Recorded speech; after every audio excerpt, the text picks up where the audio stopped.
Magandang araw, narito kami ngayon dito sa harapan.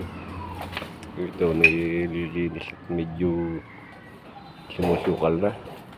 Dumudum namin ng tambak na basura dito sa bodega. Karaniwan itong ganito ay tinitigilan ng ulahipan. Minsan naman yun mga pinagbabahay ng taga-ipis. Kaya kailangan linisin na. Meron ng mga gamit na kailangan na rin mapatapon yung iba. Mga nabasa na ng ulan.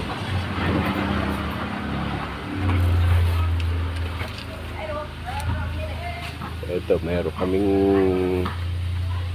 papaya din sumasagad na rin sa kuryente.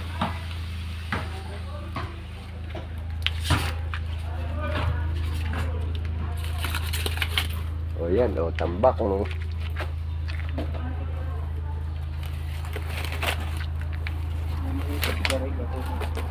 Nagatunay yung ibang titingin ng